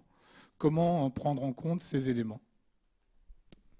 Une dernière où Éloi répond déjà, peut-être? Non, je ne vois pas de doigt qui se lève, donc tu peux déjà répondre à ces 2 premières questions, une sur la réalité de notre sous-sol et l'autre sur les différentiels de revenus. Alors, la réponse aux 2 premières questions, comment est-ce que le modèle prend en compte le sous-sol? Il ne prend pas en compte. Donc vous avez raison, il y a une inégalité des territoires, notamment sur les énergies fossiles en fait, mais pas seulement, je veux dire on peut imaginer. Donc c'est vrai, pour le coup ce sont des inégalités qui sont vraiment purement naturelles, c'est-à-dire que en fait les humains sont quand même pas responsables du tout de ça, y compris on peut construire des territoires en ne pensant pas qu'on a ces ressources, et encore moins en pensant que si on fait des frontières, qu'un jour elles seront là, et qu'il y a des ressources naturelles qui un jour donneront par exemple la richesse de l'Arabie Saoudite. Voilà, donc non, vous avez raison, on ne les voit ni de jour ni de nuit. Il faudrait donc avoir des caméras, je ne sais même pas comment on pourrait faire pour... oui, des avions renifleurs, oui, mais non, vous avez raison, c'est une très bonne question, et ça définit en effet des inégalités territoriales tout à fait importantes qui... Alors la façon dont je vais essayer de me rattraper aux branches, pas vraiment, mais de vous apporter une réponse, c'est que en un sens... Ces ressources, certes, sont importantes, mais toujours moins importantes que les ressources humaines. Je m'explique. Prenons le cas des États aujourd'hui pétroliers. Ils comprennent bien qu'il faut qu'ils convertissent ce qui est du capital naturel, parce que c'est du capital naturel, en quelque chose d'autre qui serait le capital humain. Ce qui explique que le Qatar et un certain nombre d'autres États tentent d'investir dans le football, dans les institutions, y compris culturelles, etc., c'est qu'ils comprennent bien que ce capital naturel doit être converti dans autre chose. Donc ces ressources sont très importantes pour leur développement, mais en fait elles sont y compris limitées. C'est-à-dire qu'à terme, ce qui va faire le développement d'un pays, et ces pays-là l'ont compris, c'est autre chose. Et donc il va falloir convertir ces ressources dans autre chose qui du coup va être visible cette fois, si on regarde à la surface, qui est la question des ressources humaines et notamment du capital humain. Et on voit très bien ça, par exemple, dans la façon dont la Norvège essaye de ne pas utiliser justement sa ressource, puisque vous savez mieux que moi que les ressources naturelles peuvent être une malédiction et pas seulement une bénédiction, et que ces fameuses ressources naturelles, quand on les sort du sol, parfois ça veut dire la richesse, mais ça veut dire aussi très souvent la richesse pour quelques-uns et la misère pour tous les autres, parce que ça donne une rente qui précisément est une pression pour ne pas se réformer et ne pas s'engager dans le développement économique et dans le développement humain. Et la différence entre la Norvège et l'Arabie Saoudite, c'est que la Norvège a une constitution qui lui interdit d'utiliser ses ressources pétrolières pour financer ses finances publiques à court terme. C'est-à-dire que la Norvège doit développer un modèle qui est un modèle qui repose sur la justice sociale et d'ailleurs un certain nombre de critères et le développement humain. Et justement, l'idée c'est la Norvège se méfie en quelque sorte de ses ressources du sous-sol et en un sens ne veut pas les exploiter. Et l'autre réponse que je ferai, c'est que ces ressources aujourd'hui sont plus que jamais, en particulier les énergies fossiles, un danger. Et qu'on parle bien, quand on parle de changement climatique, de laisser dans le sous-sol ces ressources-là et de ne pas les convertir en richesse économique parce qu'en fait, ça veut dire à terme, si on les convertit en richesse économique, une destruction potentielle de la planète du fait du changement climatique. D'accord ? Donc ça, ce serait la première réponse. Et la réponse à votre deuxième question que j'ai oubliée... Oui, alors voilà, dans le rapport, moi j'ai beaucoup tenu à ce qu'on définisse l'espace français. Si vous regardez l'architecture de la première partie, c'est d'abord la question de l'espace urbain. Ensuite, on parle de la question de l'emploi et des difficultés d'accès à l'emploi. Ensuite, on a un chapitre sur les territoires ruraux. Et après, on a un chapitre sur les Outre-mer. Parce que non seulement il y a l'Outre-mer, mais il y a les Outre-mer. C'est-à-dire que même l'espace Outre-mer lui-même n'est pas du tout homogène du point de vue d'un certain nombre de défis. Et donc, dans cette première partie qui se veut une espèce de dialectique entre le centre et la périphérie française, la très grande périphérie en un sens, ce sont les Outre-mer. Et donc, il y a un chapitre là-dessus de François de Rivière qui, je pense, est excellent. Et pour moi, c'était vraiment une évidence que d'avoir un chapitre sur les Outre-mer. Voilà. Merci beaucoup pour la question. Alors, pour répondre à votre question, au fond, ce que vous dites très exactement, c'est que le niveau de richesse monétaire ne suffit pas à définir le bien-être. On peut très bien interpréter votre question comme si on ne prend que le niveau de richesse monétaire, la grande question, c'est pas le niveau de richesse monétaire, c'est la capacité des individus de convertir le niveau de richesse monétaire en capacité de faire des choses. C'est-à-dire, autrement dit, si vous avez 80 ou si vous avez 120 par rapport, donc ce qui compte, c'est le niveau de vie, ce qu'on appelle la parité de pouvoir d'achat en économie, c'est-à-dire le fait que 1 euro n'a pas la même valeur à Paris, en périphérie et ailleurs dans le monde, d'accord ? Et ça vous dit deux choses. La première chose, c'est que le territoire est tellement puissant du point de vue de la logique économique qu'il arrive même à déterminer la valeur de la monnaie, c'est-à-dire que la monnaie n'a pas la même valeur dans un territoire ou dans un autre. 1 euro n'achète pas la même chose dans un territoire ou dans un autre. Ça veut dire que le territoire est tellement puissant économiquement, on est tellement dans le moment territorial que je décrivais, qu'il arrive même à définir la valeur de la monnaie, et que l'illusion d'une monnaie nationale, en fait, ne tient pas face aux différences de conditions de vie. Et la deuxième façon de comprendre la question, c'est de comprendre que l'unité monétaire ne vaut que pour ce qu'elle permet d'acquérir en termes de capacité. Et on revient exactement à la définition du développement humain et des capacités selon Sen, qui est ce qui compte, c'est la capacité de convertir du revenu en liberté. Donc c'est pas seulement la question de donner 100 euros à quelqu'un, c'est que peut-il en faire. Et que peut-il en faire aussi bien dans un pays pauvre, quand par exemple, dit Amartya Sen, cette personne n'a pas de bras, si vous donnez $1 par jour, quand la Banque mondiale dit le niveau de pauvreté doit être évalué selon le critère $1 par jour ou $2 par jour et par habitant, ce $1 par jour ou ces $2 n'ont pas du tout la même valeur selon que quelqu'un a des bras ou n'a pas de bras. Ce qui compte, c'est la capacité de cet individu à convertir ce revenu en liberté. Et bien, de la même manière, ce qui compte, c'est d'apprécier les conditions de bien-être et les capacités des territoires, c'est-à-dire la capacité des habitants à faire véritablement des choses avec leurs revenus. Voilà. Donc c'est comme ça que j'interprète votre question. Si on pouvait donner le... On vous entend pas. On enregistre donc si vous... À Paris, vous achetez 2 beefsteaks et en province, un seul beefsteak ? Vous avez des bonnes adresses à Paris, parce que moi j'aurais dit plutôt... Enfin déjà, le terme de province, je vous le déconseille. Je vais vous donner de bonnes adresses à Rungis. Ah oui d'accord, à Rungis. Mais là vous achetez en gros dans le plus grand marché du monde. Ouais. Donc là c'est quand même... vous avez des capacités que les autres n'ont pas à ce moment-là. Bien. Une autre question ? Oui. Présentez-vous, s'il vous plaît. Bonsoir, Denis Gournay, directeur général du développement territorial au département du Nord. En fait, vous avez conclu sur la nécessité d'une loi, ce qui est assez français. La question est très simple. Qu'est-ce que vous mettriez dans la loi ? C'est-à-dire, qu'est-ce que la loi entraînerait pour vous comme action publique nouvelle ? Et qu'est-ce qui justifierait, mais la question est secondaire, qu'est-ce qui justifierait que ce soit une loi ? Alors c'est vrai que c'est très français. C'est exact. Qu'est-ce qu'il y aurait d'autre comme moyen d'action publique aujourd'hui pour faire émerger cette notion d'égalité des territoires ? Il faudrait que ce soit au niveau national, parce que c'est l'égalité des territoires, ça ne peut pas être les territoires qui la définissent. Donc c'est forcément l'État ou l'Assemblée nationale et le Sénat. Et quels autres instruments que la loi pour l'État, où il faudrait à ce moment-là imaginer une action purement exécutive qui serait par exemple l'ordonnance. Et c'est pas concevable puisqu'il va falloir débattre de tout ça puisqu'il s'agit d'égalité et de justice. Donc le double impératif du niveau national, parce qu'il s'agit de l'égalité des territoires et de la nécessité du débat, pointe vers le Parlement. Et si c'est le Parlement, à ce moment-là, il y a d'un côté les délibérations et de l'autre il y a les décisions, et ça se fait à travers la loi. Donc l'idée de la loi s'impose pour ces deux raisons-là. C'est une question nationale et c'est une question hautement délibérative. Ensuite, les mesures et ce qu'il y aurait dans la loi, tout ce qu'il y a dans le rapport, intégralement. Le gros avantage du rapport, c'est que moi j'ai eu absolument carte blanche pour choisir tous les contributeurs.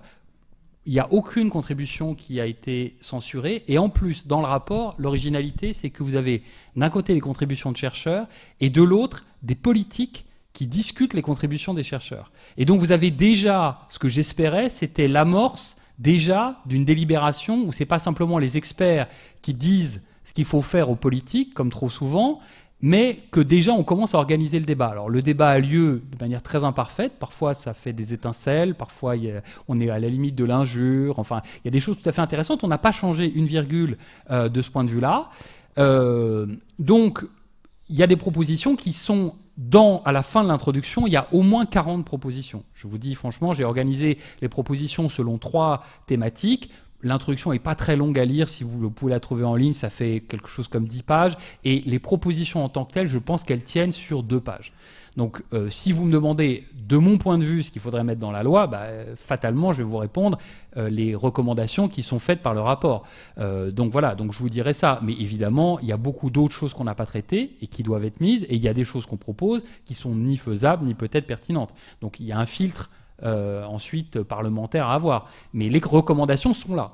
Je vous garantis qu'elles sont là. Et ne serait-ce que la question des indicateurs qui est chère au cœur de Pierre-Jean, ne serait-ce que ça, ce serait une révolution. Si la loi sur l'égalité des territoires ne contenait que l'opérationnalisation des nouveaux indicateurs de bien-être, de résilience et soutenabilité dans l'action territoriale française, s'il n'y avait que ça, ce serait une révolution. Et ça ferait de la France le pays qui aurait introduit les nouveaux indicateurs dans ses politiques publiques et qui aurait complètement repensé la question du développement humain, du bien-être et des capacités. Mais ça, c'est une toute petite partie de ce qu'on peut mettre dans une loi comme ça. Je suis évidemment d'accord avec ce que tu viens de dire. Dominique Lancrenon, peut-être? J'ai déjà dit qui tu étais, mais tu peux nous dire ce que tu fais? Je suis identifiée. Bonjour. Donc moi je suis urbaniste et je travaille dans un bureau d'études qui s'appelle Antea Group et je suis aussi au Conseil européen des urbanistes et donc en tant qu'urbaniste évidemment je suis tout à fait contente d'entendre dire que l'égalité des territoires permet l'égalité des personnes et que le territoire permet de développer des capacités. Et une des questions sur lesquelles on doit, je pense, travailler aussi aujourd'hui, c'est comment fonctionne la démocratie des territoires. Dans toutes les politiques de construction, de cohésion territoriale, de cohérence territoriale, on est amené à faire ce qu'on appelle de la démocratie participative, et on le fait avec plus ou moins de bonheur et avec plus ou moins d'outils, et avec plus ou moins les temps qui conviennent à ça. Et comment voyez-vous ce développement de la démocratie participative qui construit, à mon avis, l'égalité des territoires par rapport à la démocratie élective qui regarde la démocratie participative avancer doucement, peut-être, je ne sais pas. Alors, c'est pas complètement mon domaine de spécialité, la question de l'organisation politique et de la démocratie participative dans les territoires. Ça me paraît tout à fait fondamental. Je vais reprendre ce que je connais un petit peu, qui est la question des nouveaux indicateurs. Je crois que la grande force de la démarche qui a été conduite ici, dans cette région, c'était précisément le caractère participatif de la démarche. Et c'est précisément le fait qu'on construise ça autour des conférences citoyennes. Et en un sens, ce qui a été la faiblesse du rapport Stiglitz-Fitoussi-Sen, c'est l'absence de délibération préalable aux choix qui ont été retenus par rapport à la question du rapport. Donc, de ce point de vue-là, sur la question des indicateurs, par exemple, de la définition des capacités, de la définition du bien-être, etc., on aurait une valeur à la démocratie participative, ne serait-ce que pour définir les objectifs en question. Et ces indicateurs-là, en effet, doivent être définis de ce point de vue-là. Pour le reste, je sais que c'est un champ de travail où il y a des travaux tout à fait intéressants en France sur l'importance de ces conférences citoyennes. Bon, sur la question des territoires, moi, l'application que je vois, c'est notamment cette question des nouveaux indicateurs et l'importance que ça peut avoir. Pour le reste, je connais mal les applications possibles, mais oui, certainement, c'est une dimension importante. Mais j'en connais trop peu pour vous donner une réponse vraiment pertinente. Oui, madame. Dominique Anne Chalis, je suis urbaniste dans la fonction publique en Wallonie, juste de l'autre côté de la frontière. Alors, la France n'est pas une île. Si elle a besoin d'une politique d'égalité des territoires, je crois que l'Europe en a énormément besoin. Et particulièrement, les territoires transfrontaliers sont des espaces d'inégalité territoriale. Et dans l'Eurométropole, l'île Courtrai-Tournai, on observe un certain nombre d'inégalités territoriales. Et il y a sans doute à ces niveaux-là, comme territoire d'expérimentation, aussi des politiques d'égalité territoriale à envisager. Et notamment, Madame évoquait le problème de la démocratie. Sur l'échelle des territoires transfrontaliers de type eurométropolitain, il n'y a pas d'outil de démocratie de premier niveau. Et c'est un problème parce que du coup, il n'y a pas d'appropriation par la population de cette réalité institutionnelle nécessaire d'un GECT, par exemple, ou quelque chose de cet ordre-là. Et vous parliez des États-nations, des cités-États. Il y a quelque chose d'émergent comme ces métropoles régionales transfrontalières qui essaient d'acquérir une certaine identité et de se constituer des institutions et représentatives et donc de gestion. Oui, alors sur le cas de la Belgique, je ne voudrais pas raviver des souvenirs douloureux, mais pour le coup, c'est vraiment l'exemple d'un pays fracturé par des inégalités territoriales qui finissent par conduire à une paralysie démocratique. C'est-à-dire qu'on voit en Belgique ce qu'on voit en Italie, ce qu'on voit en Espagne, c'est-à-dire que la montée en puissance de ces territoires, si elle ne se pense pas, la montée en puissance économique, ce moment territorial-là qui est commandé par les logiques d'agglomération, si elle ne se pense pas dans un cadre démocratique et dans un cadre politique, elle conduit au séparatisme. C'est-à-dire qu'elle conduit finalement à une démocratie qui finit par être complètement, et pour le coup un État-nation, remis en cause par le simple fait qu'il ne peut plus fonctionner, du fait même des logiques territoriales qui sont devenues tellement prégnantes qu'elles effacent complètement le sentiment d'appartenir à la même entité territoriale au sens d'un territoire national. Je vais loin, mais en tout cas, pendant des mois et des mois, on a eu l'idée qu'on n'avait plus affaire à un pays qui pouvait fonctionner et qu'on avait affaire effectivement à un pays en proie, en quelque sorte, à ces logiques d'inégalité territoriale. Et donc, du coup, c'est quand même un bon exemple de ce qui est en train de se passer et du fait qu'il faut absolument contenir ça et penser rapidement l'égalité des territoires, parce que sinon ça finit par produire en effet des gens qui, parce qu'ils ne vivent plus dans les mêmes espaces, ne vivent plus la même époque et du coup ne sont plus non plus partie du même projet politique commun. Et puis l'autre dimension que vous donnez qui est très intéressante, c'est la dimension européenne. En France, Claudius Petit, les années 50, on parle d'aménagement du territoire. Là, ce rapport propose de passer à une autre étape qui est l'égalité des territoires. On verra bien si ça survit ou pas aux changements politiques qui sont en cours.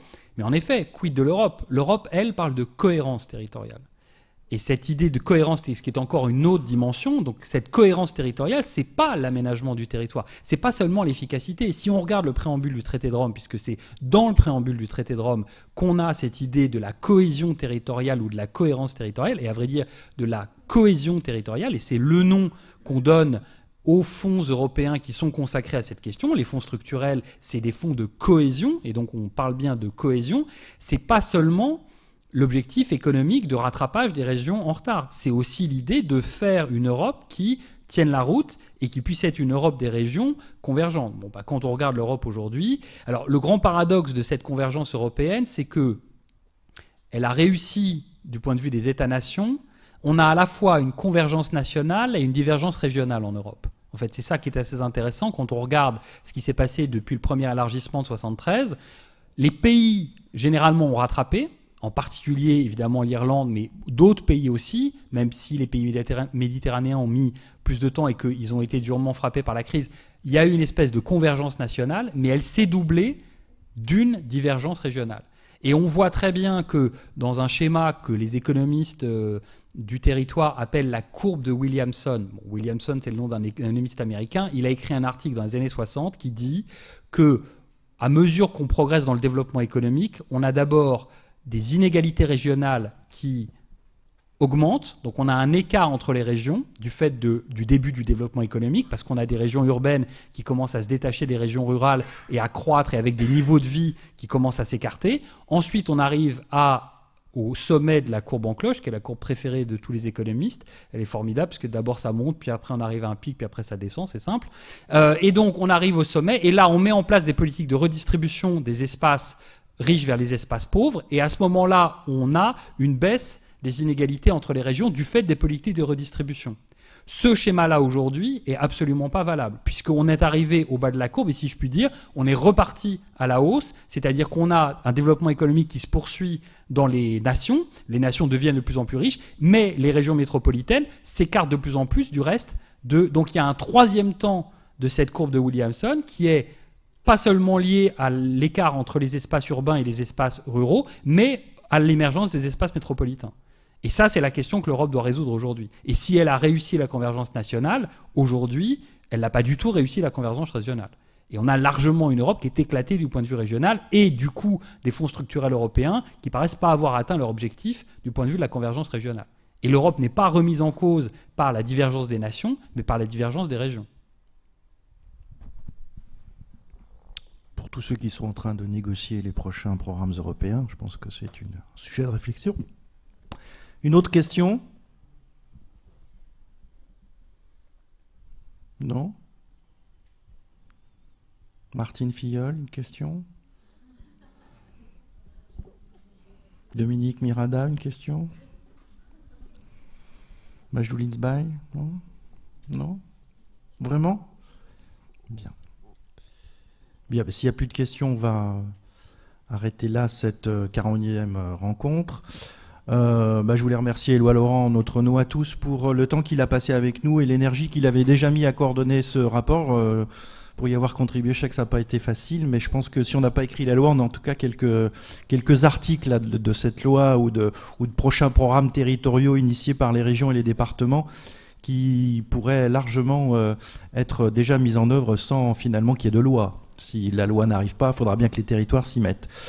Je voulais juste remercier l'équipe technique là, qui pour la première fois nous a permis d'être en direct live sur Internet. Merci à eux. Merci à Philippe qui a coordonné comme d'habitude cette manifestation. Je voudrais vous donner rendez-vous le 10 juin prochain. Nous accueillerons Daniel Kaplan, qui est le fondateur et le directeur général de la Fondation Internet Nouvelle Génération. Et je pense qu'avec lui aussi, on reparlera de territoire, du territoire numérique, et je pense qu'on pourra habilement aussi faire une transition entre ce qu'on a discuté ce soir et ce que nous aborderons le 10 juin prochain. Voilà, vous aurez pour tous ceux qui se sont inscrits via une adresse mail un petit document, petit mail qui vous parviendra avec toute une série de références, de liens, à la fois sur les travaux d'Éloi Laurent, mais aussi sur d'autres sujets connexes, ce qui vous permettra de poursuivre un peu vos réflexions, vos lectures, et de continuer à penser à cette trajectoire vers l'égalité des territoires. Voilà, merci à toutes et à tous, et une très bonne soirée.